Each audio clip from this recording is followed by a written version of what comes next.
Thank you very much. I appreciate it. I would like to talk a little bit about the changes in America that have occurred over the last 2.5 years. Obviously, everybody's gone through this pandemic, but it's what it's done to the economy that matters.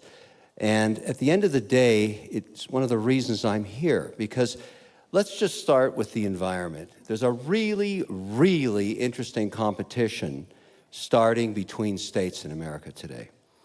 Now, maybe it's because of the pandemic, maybe it's because the economy went digital, maybe it's because it's just starting to occur to businesses that there are some states that are pro-business and there are others that are not.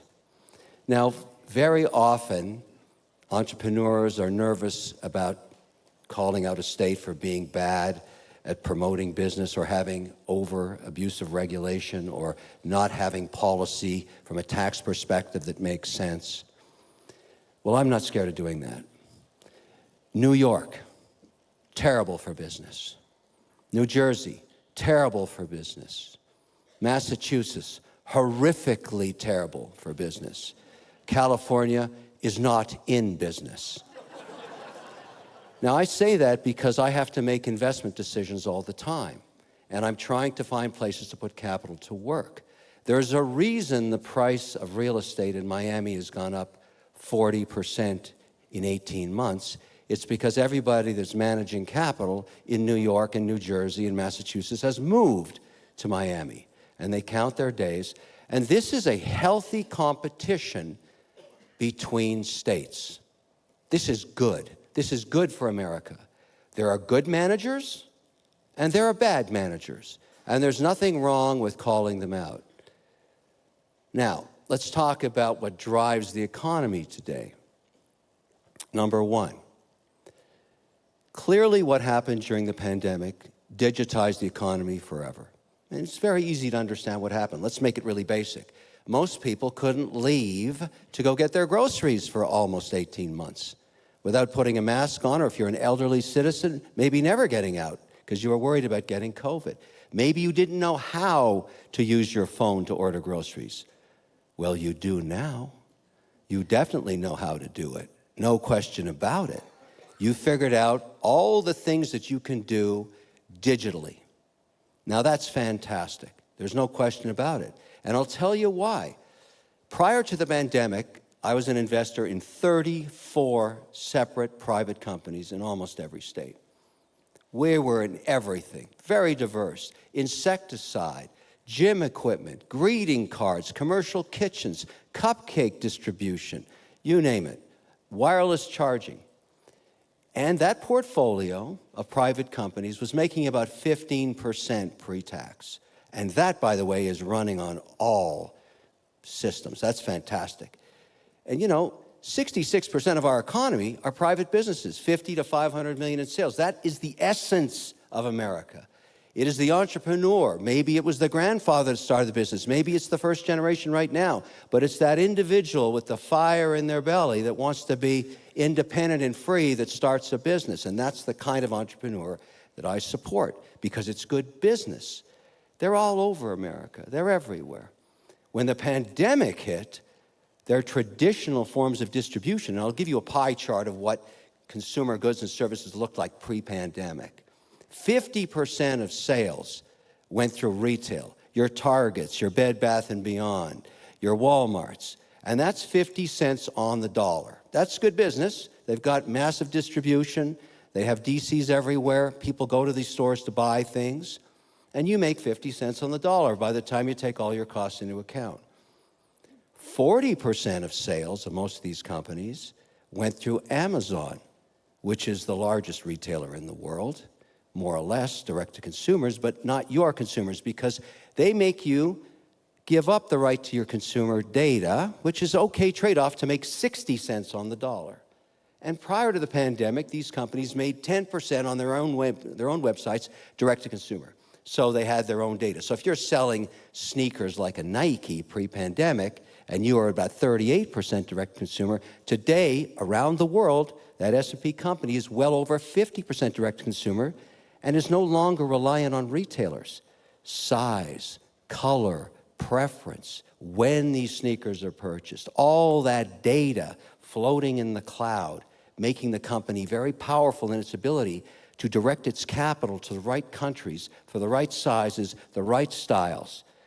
That's what you do with information like that. And I don't care if you're a $50 million company, a $500 million, or a $50 billion company, this data is valuable. I said data. It's very valuable. In fact, data drives the entire economy. Every single sector of the S&P 500. There are 11 sectors of the S&P 500. Energy is a sector. Technology is a sector. Consumer is a sector. Every single one of them is driven by data. And every day the demand for data is more and more insatiable. Think about a Tesla car. It's a computer on 4 wheels reporting back to the mothership every inch it moves. Data. Think about a drone flying over the skies of Montana, looking at forests. Terabyte of data. Think about the military, exploring and working with other countries. Data. Think about the tax that you pay. Data. Driver's license, data. Amazon data. Microsoft data. Google data. Data, data, data, data, data.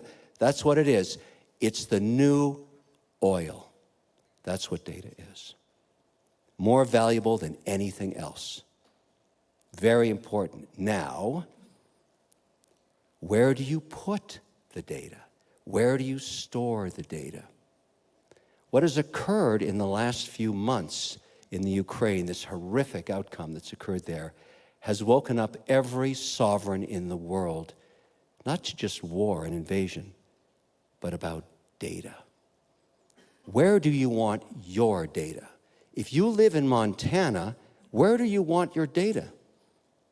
You want it sitting in Ukraine, where a Russian tank rolls over the data center? I don't think so. Do you want it in a foreign country? No. You want it right on the sovereign soil where it's created. Every single state, every Canadian province, every Mexican province, every Swiss canton, all of these countries are now realizing the value of data and where is it stored? Where is it sovereign? Where is it protected? Where is it safe? Data, data, data.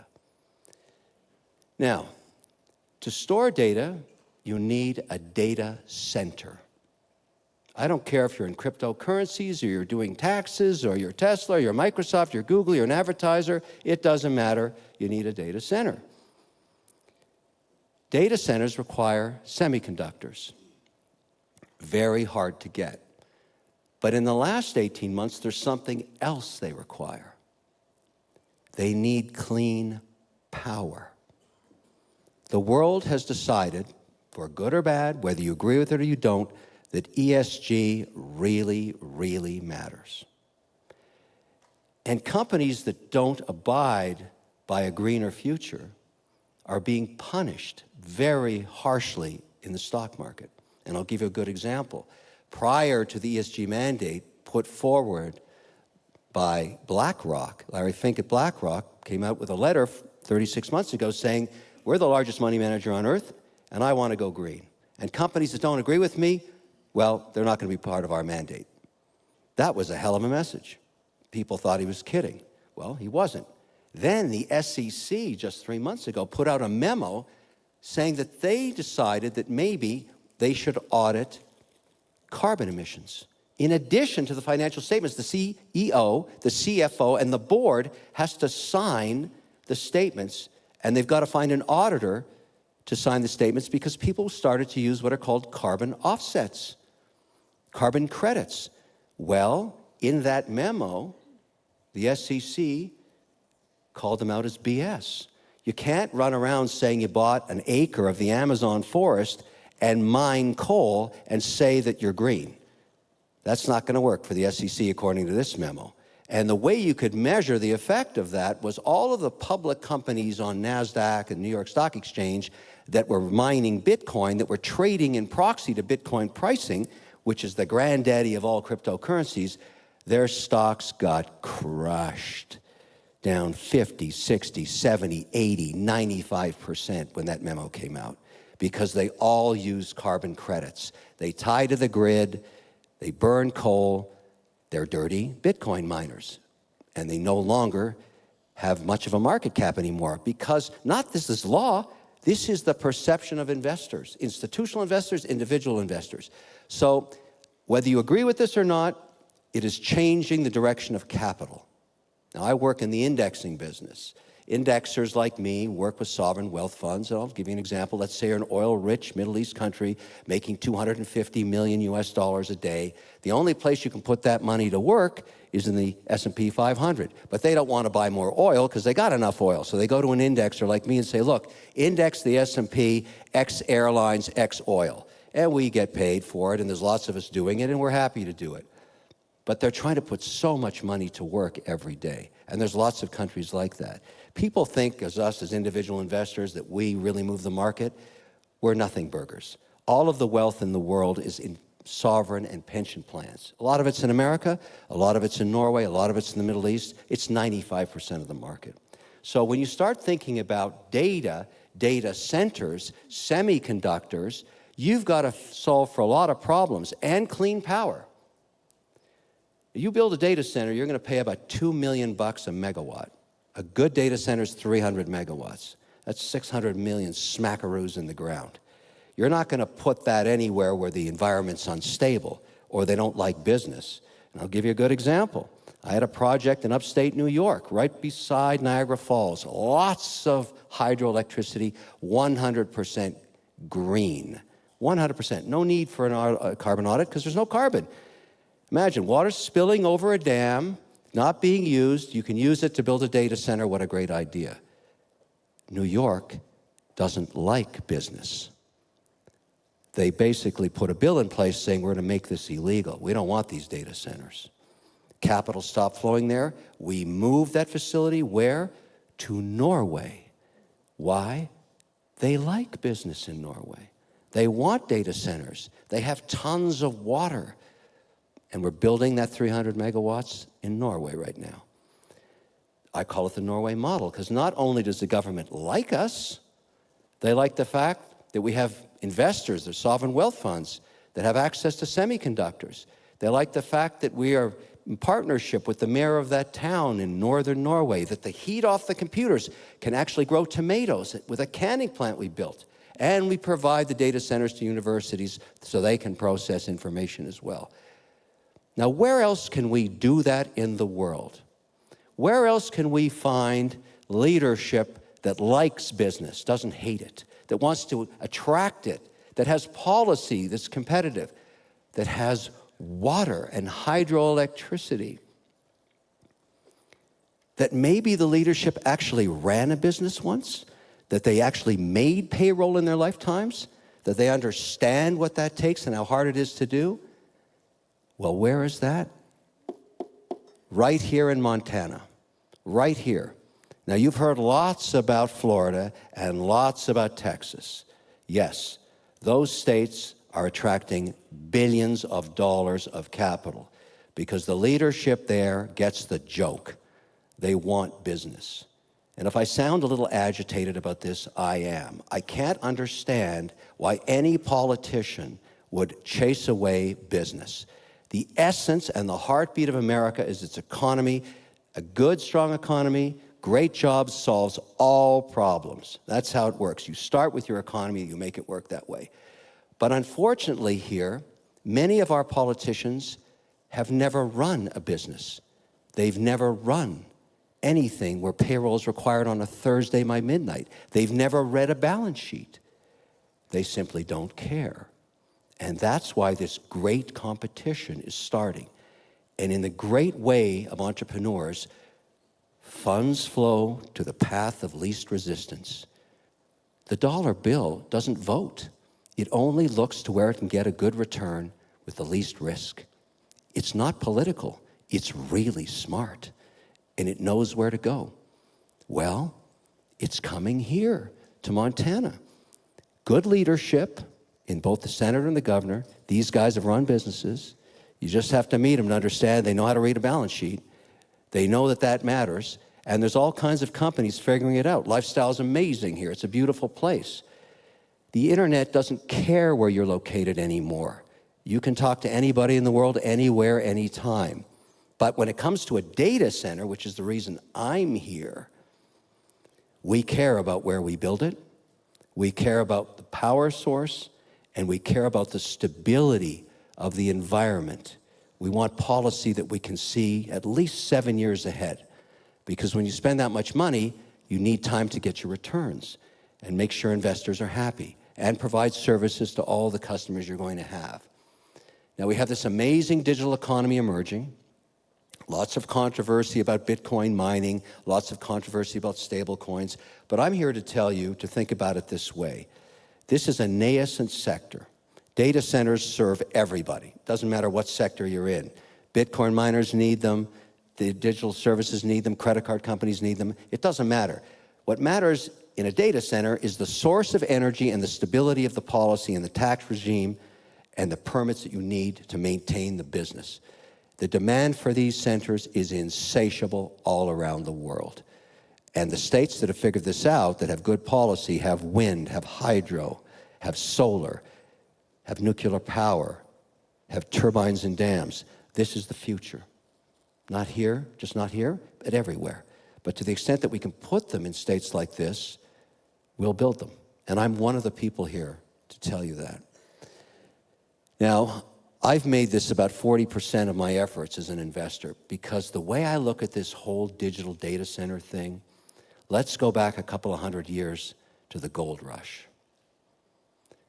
People were crossing these lands and looking for places to get their picks and shovels out and start digging for gold. It turned out the best investor didn't go after the gold, they provided the picks and shovels and jeans to everybody. Well, that's what a data center is. You're agnostic to who uses it. You just have to build a good one and have great technology and low-cost power and maintain the semiconductor services so that they're very, very, very best you can give anybody. And that's what we're going to be doing here in Montana. Now, I have a very special announcement to make. I'm using this venue as an opportunity. I'm going to invite some people to the stage here. By the way, I really like this place. This is not my first time here, but I certainly get the joke on why people would move here. It's a little piece of paradise. And by the way, that Yellowstone show didn't hurt either. My goodness, my wife and I binge watched that thing. You know, I want to stay an extra day just so I can go see where they shoot it. And by the way, if the producers are in here, I want to be in the show as a bad guy, okay? All right, I've got the CEO of BitZero. That's the company I've invested in, Akbar, right over there. You're going to hear from him in a minute. I've got Secretary Martin. I want to get his name right. Sharlow, right? Thank you. Of course, Governor, he's here. Fantastic. And, of course, the Senator. I met the Senator, Steve, in Washington at a session we had, bipartisan, about Bitcoin. He called me in his office and said, why aren't you looking at Montana? This guy, both of these, Governor and Senator, these guys are the best salesmen this state has. I sat down with him. I listened to his pitch. I said, I'm in. Where do I go? Here I am with a huge announcement. So, Akbar, are you going to come and tell us what we're about to do here? I'll let the CEO do it. I'd love to do it, but you've got to listen to this guy. Thank you, Kevin, for all those wise remarks, and pleasure to meet everyone. I'll keep it brief, conscious of everyone's time. I'm delighted to announce that BitZero will be bringing world-leading zero-carbon displacement data center technology to Montana. Very much a function of the pace and efficiency with which the state leadership and the First Nations leadership were put on the table for us with open hearts to hear and understand how this business will unfold. We will keep sharing details as that keeps happening, and I will give Martin the mic. Thank you.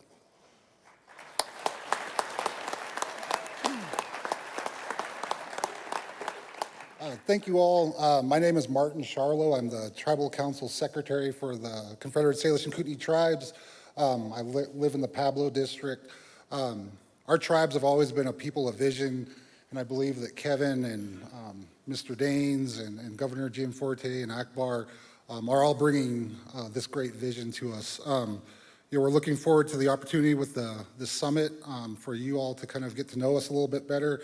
We have one of our corporations here today. Mr. Chad Coddett is here. I'll embarrass him and put them out there, but I just want to make sure that we are really excited to have clean, renewable, and energy that can grow sustainable food for our nation. And so I just want to thank you, Kevin, for the opportunity, and Mr. Gianforte, I'll turn it over to you. Thank you.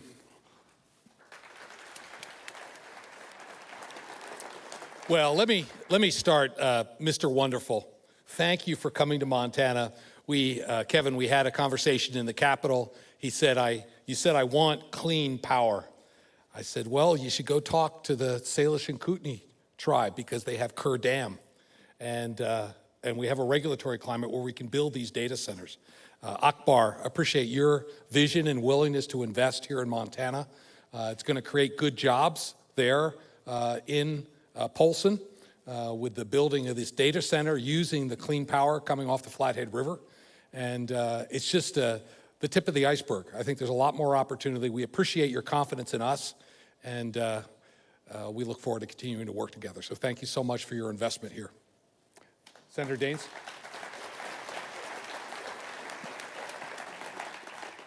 So we're glad you didn't go to Norway on this project. In fact, there were a lot of Norwegians that came to Montana. I'm sure if I asked for a show of hands, you'd talk about your heritage. That's my heritage in Montana, in fact, was a great-great-grandmother who came from Norway to Minnesota and heard the skiing was better in Montana, and she homesteaded north of Great Falls. So my roots are Norwegian. We're glad to see this important step going forward here. We've been blessed in Montana as a headwater state, where that snow in the mountains that we ski on then turns into water that irrigates, that we fish on, and it also is a tremendous source of energy here in Montana and hydropower. And we're grateful that we can play an important part here in this digitization of the brave new economy going forward, and that Kevin and Akbar, you and the Salish Kootenai tribe are working together here to do a really great thing for the people of Montana. So thank you.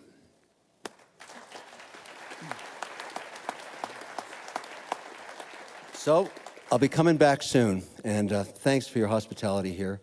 It's been great working with you, and how fast it happened. So for all of you looking at this state, stuff gets done fast here. I really like that. That's really good, because you can get to these guys, sit down with them, and work it out, and they'll guide you in the right direction. I can't say enough good things. I do this all around the world. I don't think we've ever done it faster than this. This is fantastic. If you like that video, wait till you see my next one. Don't forget to click right over here and subscribe.